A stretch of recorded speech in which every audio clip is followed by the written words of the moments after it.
Assalamualaikum. Jangan lupa like, comment, and subscribe. Bye. Bismillahirrahmanirrahim. Assalamualaikum warahmatullahi wabarakatuh. Alhamdulillahi rabbil alamin. Wassalatu wassalamu ala ashrafil anbiya'i wal mursalin wa ala alihi wa ashabihi ajma'in. Raditu billahi rabba wa bil islami dina wa bi muhammadin nabiyya wa rasula. Rabbi shrah li sadri wa yassir li amri wahlul 'uqdatam min lisani yafqahu qawli. Allahumma ij'al jam'ana hadha jam'an marhuma wa tafarruqana min ba'dihi tafarruqan ma'suma. Kaum muslimin dan muslimat sidang jamaah subuh yang dirahmati Allah, kita lanjutkan kajian kita pada surah Al-Jin. Jadi sudah sampai ayat 16. Tafsir yang kita gunakan adalah Hasyiah Sawi ala tafsir Jalalain. Jadi ada dua, ada Sawi di situ, ada Jalalain. A'udzu billahi minasyaitonir rajim. Bismillahirrahmanirrahim.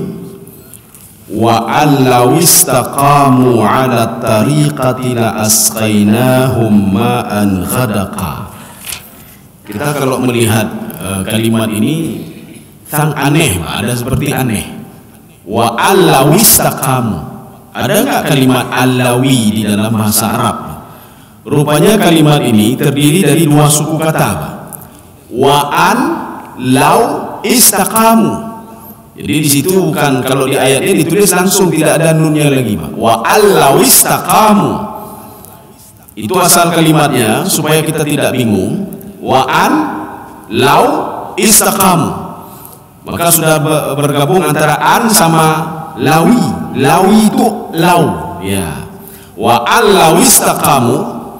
Kalau seandainya, kata Allah, kamu itu istiqamah. Istiqamah dalam hal apa? Ibnu Abbas termasuk di sini juga dalam tafsir Jalalain, dalam tafsir Sawi, dalam tafsir Al-Qurtubi, istiqamah alal haqqi, istiqamah alal huda, istiqamah alal ibadah. Ini penafsiran yang pertama. Nanti setelah kita baca semuanya, kita baca penafsiran yang kedua nanti. Kalau kamu mau istiqamah dalam beribadah, kita dalam beribadah tidak perlu banyak, yang perlu nilai. Untuk apa banyak tapi tidak punya nilai? Jadi yang dimaksudkan istiqamah di sini, walaupun sedikit ibadahnya, tapi istiqamah dan kontinu. Inilah yang ada di dalam konsep Ibnu Arabi, di dalam tafsir beliau. Apa kata Ibnu Arabi? Ibadah itu harus ada, yang pertama kata beliau mujarradah. Yang pertama mujahadah dulu, pengorbanan, itu ibadah. Yang kedua mujarradah. Mujarradah itu apa? Tidak ada di hati ini kecuali Allah. Kenapa beribadah? Karena Allah. Kenapa meninggalkan maksiat? Karena Allah. Itu ibadah namanya. Tapi kalau bukan karena Allah, itu tidak dikira ibadah, kata Ibnu Arabi. Yang ketiga al-istiqamah. Maka ibadah itu harus istiqamah, walaupun ibadah itu sedikit. Makanya Rasulullah SAW ketika ditanya oleh sahabat, ya Rasulullah, sebaik-baik ibadah itu apa? Apakah salat sepanjang malam? Apakah puasa selama-lamanya? Hari ini puasa, besok tidak. Hari ini puasa, besok tidak. Apakah seperti itu? Ataukah bersedekah? Rasulullah menjawab, khairul a'mali, sebaik-baik amal ibadah itu adwamuha wa in qalla. Amal ibadahnya kontinu walaupun sedikit. Ibadah kita sedikit. Kita tidak sanggup seperti orang lain salat malam, tidak sanggup kita. Kita mungkin salat witir saja tidak sanggup. Yang sanggup 1 rakaat saja. Maka Rasulullah mengatakan, kalau kamu itu, ini saking pentingnya salat witir, Pak. Kalau kamu khawatir akan masuk waktu fajar, maka salatlah witir walaupun 1 rakaat saja. Saya sanggup cuma 1 rakaat, ya Allah, cuma 1 rakaat ya Rasul. Lakukan 1 rakaat seumur hidup sampai kita meninggal dunia. Oh, saya duduk cuma sanggup astagfirullah, astagfirullah. Lakukan astagfirullah itu saja sampai kamu meninggal dunia. Artinya apa? Yang sedikit itu akan lebih bermanfaat dibandingkan yang banyak, tetapi kita jarang kita lakukan. Kita banyak kita lakukan di bulan Ramadan, tapi habis bulan Ramadan tidak kita lakukan lagi. Bertanle, bersedekah bitanle, tak bermalam bitanle, hendak boleh. Lebih bagus kita itu sedikit-sedikit. Di bulan Ramadan kita baca satu ayat, habis Ramadan juga satu ayat. Setelah itu satu ayat terus satu ayat sampai kita meninggal dunia. Habis sana kita dulu berzikir astagfirullah, subhanallah, alhamdulillah. Yang ada anjur. Lakukanlah hal itu sampai kita meninggal dunia. Maka Rasulullah mengatakan tadi, khairul a'mali adwamuha wa in qalla. Sebaik-baik amal ibadah itu adalah istiqamah. Kamu istiqamah dalam beribadah walaupun ibadah itu sedikit. Ini begitu juga. Wa allahu istaqamu. Kalau kamu mau istiqamah dalam kalau kamu istiqamah dalam beribadah, dalam taat, karena seorang kadang-kadang begini. Hari ini taat dia kepada Allah, besok sudah buat maksiat kepada Allah. Tengok taat kepada Allah. Yang kita khawatirkan ketika seseorang itu berbuat maksiat, dia meninggal dalam hal kondisi berbuat maksiat. Nyo yang kita khawatirkan. Kita meninggal dunia dalam keadaan dengki sama orang lain, Pak. Kita meninggal dunia dalam keadaan melihat maksiat. Kita meninggal dunia dalam keadaan menzalimi orang lain. Ini kita khawatirkan. Memang bisa bertaubat, tapi kita tidak tahu umur kita berapa. Kita tidak tahu kapan kita meninggal dunia. Ini kalau tiba-tiba sedang tidur meninggal, gimana cara taubat ini? Kita mau tidur, kemudian tak bangun-bangun lagi, yang gimana cara ada taubat kepada Allah Subhanahu Wa Taala? Makanya setiap hari itu paling enggak kita terus minta maaf kepada Allah, terus minta maaf. Mudah-mudahan paling enggak setelah kita minta maaf di situ meninggal dunia. Kaum muslimin sedang jemaah dirahmati Allah. Ini makna wa allahu istaqamu. Ini diberikan syarat oleh Allah. Itu lau itu kan lau syarti namanya, Pak. Jumlah syartiyah ini jumlah syartiyah. Kalau kamu istiqamah dalam bersedekah walaupun sedikit, kita tidak lihat nilainya banyak atau tidak dalam ibadah dan lain sebagainya. Kalau kamu istiqamah dalam hal apa? Alat tariqah. Tariqah itu beda dengan tarikun. Tarikun itu jalan. Tariqah itu cara, metode. Ya, nih, Pak. Jin kan sudah mengatakan pada ayat sebelumnya, Pak. Kunna tara'iqa qidada. Jin saja, satu jin sama jin yang lain memiliki cara pandang sudut yang berbeda. Makanya sebagian jin mengatakan kami ada yang beriman, ada yang tidak beriman. Setelah beriman pun kami itu ada sudut pandang yang berbeda. Menurut ini begini, ada yang beda-beda. Ini at-tariqah, yang dimaksud tariqah di sini itu beda. Tariqah cara pikir, pola pikir. At-tariq itu jalan artinya. Jadi arti at-tariqah pola pikir apa? At-tariqah itu alal Islam, pola pikir Islam. Maka pola pikir Islam itu tidak jauh dari Al-Quran dan Sunnah. Jadi beda buka-buka gerong. Jangan kita buat sendiri. Menurut saya, menurut saya yang kagurah. Iya lo gerode. Menurut kitab lo, yang kagurah lo. Menurut kitab lo. Datang satu lagi. Menurut saya, kayak mendawanya, kayak jelas mendawanya. Itu kalau sudah menurut saya, itu sudah karibut. Tapi kalau menurut Al-Quran, di Al-Quran naik tiga pegah minumnya, itu harus duduk lagi kembali. Karena tidak mungkin satu ayat dengan ayat yang lain itu bertolak belakang. Kecuali ayat nasikh mansukh. Ya, nih, maka kita harus memahami dulu yang mana duluan turun, mana terakhir turun. Dalam hadis begitu juga harus kita pahami dulu. Beda mendawai juga nggak pilih. Kita harus pahami dulu. Ini hadis ini apa? Ini hadis ini bagaimana? Di mana kondisi hadisnya? Jadi artinya jangan kita jadikan ilmu itu untuk mendawai. Aku tidak mendawai. Lalu kamu menang, aku menang hanali tepuk hanali. Ya. Jadi makanya di dalam kajian mustalahul hadis ada namanya al-jamu'. Kita mengumpulkan hadis itu. Ini menurut saya bertentangan, tidak bertentangan. Hadis bertentangan, Pak. Ayat bertentangan, maka al-jamu'. Kita kumpulkan dulu, kita lihat ini dalam kondisi apa, ini dalam kondisi apa. Kaum muslimin sekalian dirahmati Allah. Ini maknanya at-tariqah. Bahkan Imam Al-Qurtubi mengatakan at-tariqah itu alal haqi, al-haqu, al-imanu, al-islam. Itu makna tariqah. Jadi kita itu istiqamah konsisten dalam hal kebaikan. Ketika kita bersedekah, lah iklim sedekah na rubu jolon bi. Tidak ada yang puji saya. Untuk apa bersedekah selama ini? Tidak ada yang mengenal saya. Kakilah na boleh, Nyana istiqamah nanti. Maka kalau tidak istiqamah, maka Allah akan berikan, kalau kita istiqamah akan berikan sesuatu, akan diberikan sesuatu oleh Allah. Jadi artinya apa? Allah mengatakan syaratnya istiqamah ya, kata Allah. Maka kita harus memahami dulu istiqamah bagaimana, dalam hal apa. Maka kata Imam Al-Qurtubi, istiqamah fil haqqi, fil imani, fil Islam. Kita istiqamah dalam hal kebenaran. Selamanya terus benar ini. Kalau ini sudah benar kata Allah dan Rasul, itu terus benar. Nyupe gara-gara na jabatan dari benar hana benar li. Ya, nyo gimana ku ka benar? Hana benar li ta. Hai wa benar na bukan menurut kondisi ba, nya kagurai ba, menurut kondisi. Jadi artinya dia tidak istiqamah. Kalau istiqamah itu benar, terus benar sampai hari kiamat. Kalau itu salah, terus dia istiqamah, kalau itu adalah salah. Ya. Kecuali nanti ada dalil khusus ya, seperti mudarat ya, atau ini tidak boleh, ini haram dan lain sebagainya. Dan nanti ada dalil khusus lagi nanti, yang mudarat itu, yang haram bisa boleh dalam keadaan darurat. Ya, itu nanti ada pembahasan tersendiri. Ini makna tariqah, yaitu tariqatul Islam, yaitu cara pola pikir Islam. Makanya kalau berbeda nanti, ini ada wudhu model begini, ini wudhu begini, itu wajar Pak. Ya, itu keberagaman. Artinya apa? Seperti orang pergi ke pasar Aceh. Saya mau pergi lewat sini, boleh juga, nggak ada masalah. Saya mau lewat Lampenuru, boleh juga, tapi lama sekali. Oh, saya mau lewat boleh juga. Tujuannya semuanya sama. Atau ke Masjid Raya, tujuannya sama, cuma jalannya nanti. Ada yang berkelok-kelok, ada yang cepat dan lain sebagainya. Jadi artinya apa? Tujuan kita beribadahkan sama semua. Kalau itu nanti, oh ini cara berwudunya apa? Ada yang punya lagi yang undang, nah yang lagi yang jadi tidak boleh kita menyalahkan satu sama lainnya. Kecuali apa yang tidak ada di dalam Al-Quran dan Hadis. Yang kita wudu apa? Ino tiga, sampai 3 kali. Ya ini yang tidak ada ininya aturannya.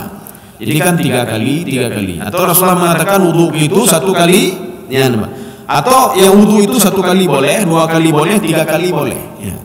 Jadi artinya ada orang wudu 1 kali tidak ada masalah. Ada wudu 2 kali tidak ada masalah. Yang lebih daripada itu kata Rasulullah, dia sudah zalim. Ada orang cuci muka sampai 10 kali, dia tanya apakan supaya gelih, supaya bersih. Tidak ada di dalam apa namanya. Berarti tidak boleh, itu sudah zalim kata Rasulullah. Jadi untuk 1 kali, 2 kali atau 3 kali. Ya. Atau ditambah-tambah, ya ditambah-tambah. Kita lanjut kembali. Kalau kita istiqamah dalam hal kebaikan, kita istiqamah dalam beriman, al-iman, tariqah itu iman. Kita istiqamah dalam huda itu petunjuk. Kita sudah diberikan petunjuk, maka kita terus istiqamah. Maka hati-hati kalau mu'alaf itu ketika dia baru masuk Islam harus dikawal, tidak boleh dibiarkan begitu saja.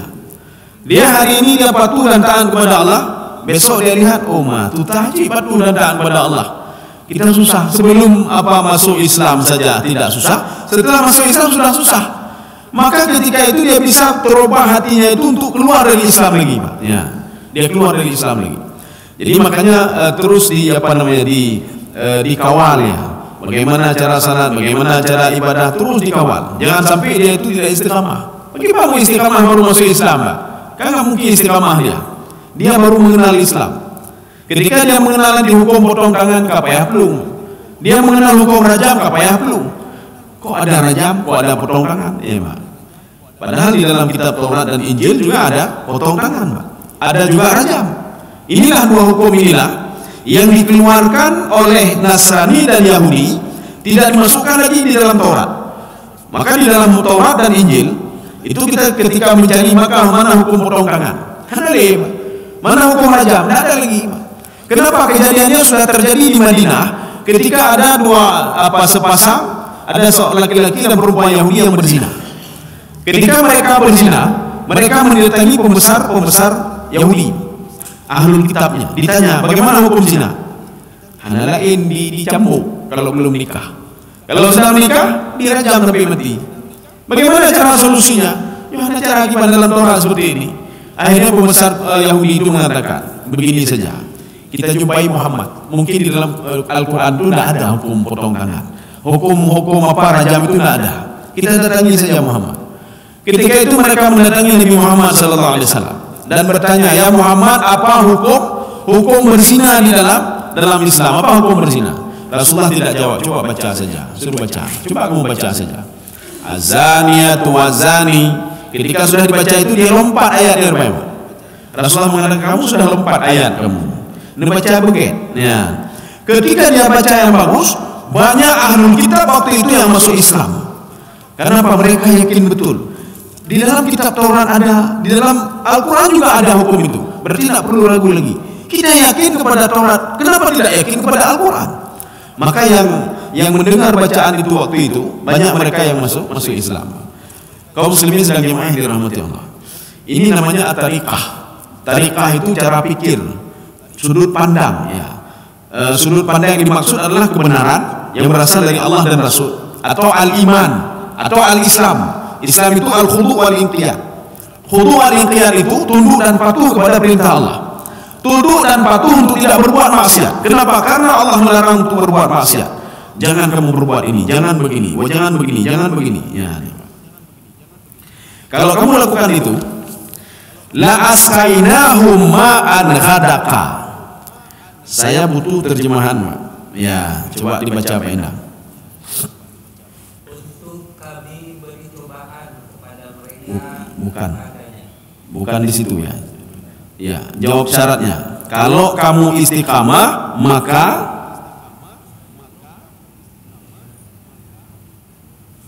sebelumnya Pak, ayat 16.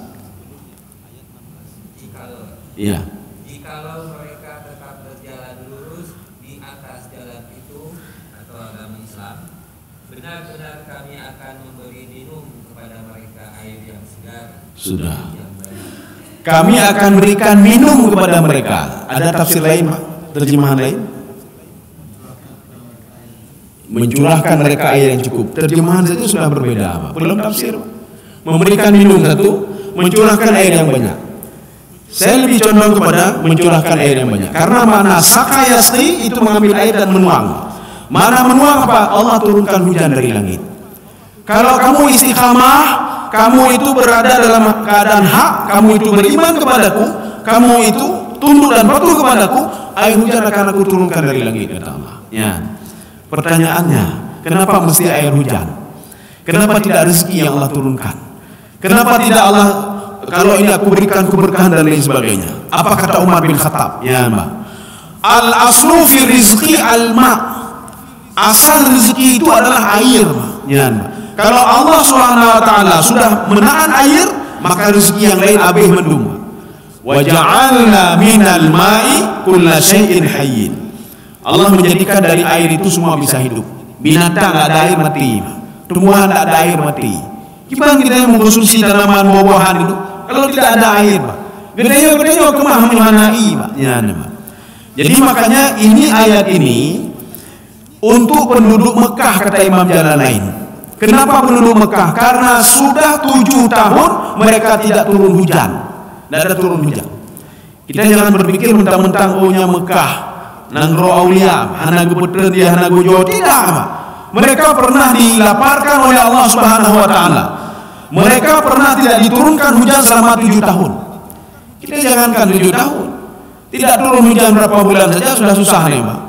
Nyu biasanya bulannya teruji, nyu pekane teruji, kita tuh tahu ya, Pak. Ini bulan ini turun hujan sebenarnya, kenapa tidak turun hujan? Itu mereka 7 tahun tidak turun hujan, ya, Pak. Bahkan di Sudan itu pernah setahun sekali turun hujan, Pak.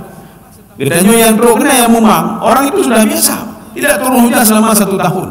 Maka ketika turun hujan dianggap rahmat yang luar biasa. Gedanya waktu turun hujan biasanya ada hujan. Anak begitu, nggak tahu kalau itu rahmat yang luar biasa. Maka ma'an ghadaqa la asqainahum, sakayasti itu menuang. Ini kalimat ini juga Allah gunakan ketika penduduk neraka itu minta air sama penduduk sorga. Jadi penduduk neraka mengatakan apa? Kaja kamu, kabeh kamu, Pak. Dijauhi oleh Allah. Tapi air itu bisa menghancurkan muka. Air itu bisa menghancurkan muka. Bima'in yughathu bima'in kalmuhli yashwil wujuhu bi'sa syarab. Cukup jelek minumannya di neraka itu. Jadi makanannya begitu juga. Akhirnya mereka minta kepada penduduk surga, tolong tuangkan air kepada kami sedikit saja, ya Mbak, sedikit saja tuangkan air, supaya kami bisa merasakan apa namanya menghilangkan haus kami. Ini bukan haus bukan haus yang hilang, tetapi makin bertambah lagi azab kami. Ketika itu penduduk surga mengatakan, Allah mengharamkan ini kepada kalian, maka kami tidak bisa memberikan sesuatu apapun kepada kalian. Ya, termasuk yang minta itu nanti orang tuanya. Ayah ni lo nejoi becut, oh hanyut ya hanyut. Gepaharu mi Allah hamba. Orang buat maksiat itu haram untuk dapat nikmat surga. Kecuali kulitnya, tubuhnya, rambutnya sudah dibakar dulu di neraka, dia sudah bersih, setelah itu ditumbuhkan kembali. Wa nabata sya'ruhu, rambutnya tumbuh kembali. Wa nabata lahmu, dagingnya tumbuh kembali. Setelah itu baru dimandikan, baru dimasukkan ke dalam surga. Yang baru. Makanya di dalam tubuh ini Rasulullah mengatakan kalau ada satu titik saja, satu tetes saja, itu darah haram, fanaru aula bihi. Itu neraka lebih cocok untuk dia. Gedenya ada baju haram, beda pengalir Pak. Sedikit saja kita makan haram. Kita zalimi orang lain, kita ambil punya orang lain. Kemudian kita korupsi, kita ambil hak orang lain, sedikit saja kita ambil, kita makan, dia menjadi darah, itu kita itu haram kata Rasul untuk masuk ke dalam surga. Bagaimana caranya? Bertaubat dulu dan minta maaf kepada Allah. Apalagi anak kita yang kita besarkan dengan yang haram, kita korupsi, kita ambil harta, kita kasih makan anak, kita kasih makan istri. Anak besar dari yang haram, istri begitu juga, dibesarkan dengan yang haram. Maka jangan pernah harap keluarga sakinah, Pak. Karu kerih, jangan pernah harap. Jangan pernah harap anak ini jadi anak yang saleh. Kenapa? Ayahnya memberikan makannya dari yang haram. Ya, makanya ketika berangkat kerja baca bismillah, tawakal kepada Allah. Ya, supaya be'ru dapat juga yang haram, Pak. Kecuali kita tidak tahu. Ya, di pengeligah ada depu, Pak. Ya, itu sudah pembahasan lain. Ya. Ini makna ma'at ghadaka. Jadi makanya kata Umar bin Khattab, kenapa ma'an? Kenapa air? Itu ma'an itu aslu aslu rizqi fil ma', kata beliau. Sumber rezeki itu pada air. Ditahan air oleh Allah kabeh mendung. Seperti pada masa Nabi Nuh alaihissalam. Pada masa Nabi Nuh alaihissalam mereka tidak ada air 40 tahun, 40 tahun. Sehingga tanamannya mati, tumbuhan mati, mendung mati. Fasaru ila Nuh. Mereka semua pergi ke Nabi Nuh alaihissalam dan menanyakan ke Nabi Nuh bagaimana solusinya wahai Nuh. Nabi Nuh mengatakan ittaqillah, bertakwalah kamu kepada Allah, patuhlah kepada Allah, istiqamahlah kamu. Sama juga.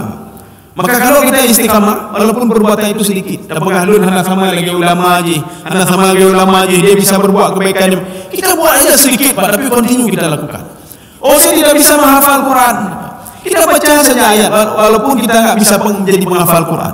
Kita baca ayat, continue setiap hari kita baca Al-Quran. Ya, kaum muslimin sedang jemaah dirahmati Allah. Penggunaan kalimat ma'un dalam Al-Quran itu digunakan untuk air hujan yang dipenuhi dengan rahmat dan berkah. Kalau kita merujuk ke dalam kitabnya Abi Hilal Al-Askari, Al-Furuq Al-Lughawiyah, itu Furuq Al-Lughawiyah, di dalam bahasa Arab itu ada perbedaan makna. Ya, walaupun nanti diterjemahkan ma'un hujan. Kalau tadi kan air minum, itu bukan air, ini hujan. Saya turunkan hujan dari langit. Hujan, nanti ada matarun, hujan juga. Ghaithun, hujan juga. Itu maknanya semua berbeda. Kalau disebutkan di dalam Al-Quran kalimat matarun, ya urung Arab kayak bekah matarun, teruji baca matarun, urung Arab. Urung Arab turun hujan lebat juga matarun ya Pak. Turun hujan yang hari ini turun besok matarun juga. Padahal Al-Quran membedakan makna matarun. Kalau disebutkan matarun itu hujan bana namanya Pak. Hujan bana. Makanya kalau di dalam Al-Quran tidak ada kalimat matarun yang digunakan oleh Allah kecuali untuk bala. Maka kalau kita baca Al-Quran ada kalimat matarun yang kapalo, nyan bala ya Pak. Diturunkan hujan, tapi hujan itu hujan bala. Fa'amtarna alaihim hijaratan min sijil. Saya turunkan hujan bala dari langit tapi modelnya batu. Ya nih Pak. Ini sama seperti apa kaum Nabi Lut alaihissalam kan begitu juga. Kemudian ada kaum-kaum yang lain yang diturunkan hujan oleh Allah tapi hujan itu hujan bala ya Pak. Seperti kaum Nabi Nuh alaihissalam. Hujan turun tapi tidak pernah berhenti Pak. Satu. Kalau Allah menyebutkan wabilun fatal, ya nih Pak, itu hujan deras. Hujan deras yang digunakan oleh Allah untuk membuat sebuah perumpamaan. Perumpamaan bagaimana? Perumpamaan ibadah kebaikan orang-orang kafir, orang-orang musyrik, Yahudi, Nasrani yang tidak beriman kepada Allah, itu perumpamaannya ibarat tanah yang berada di atas batu besar. Setelah itu turun hujan wabilun fatal, turun hujan lebat, yang tanah tadi itu hilang semuanya. Itu digunakan untuk perumpamaan kalimat wabil, maknanya hujan juga, hujan yang deras ya, Pak. Ya. Makanya orang yang dermawan itu kadang-kadang orang Arab ngomong juga wabil, wabil. Nanan gede wabil ibu. Apa wabil? Orang dermawan, hujannya lebat, hujannya keras. Maka sering digunakan untuk perumpamaan. Itu kalimat wabilun. Ya. Kemudian ada juga kalimat ghaithun. Apa namanya? Maun ya. Maun itu apa? Ghaithun itu apa? Hujan berkah, hujan rahmat. Maka kalau kita dengan melakukan apa namanya? Ma'an ghadaka, hujan rahmat, maka akan aku turunkan hujan rahmat. Ya. Nanti ada ghaithun. Ghaithun begitu ya, hujan rahmat. Maka harus kita bedakan. Terima kasih.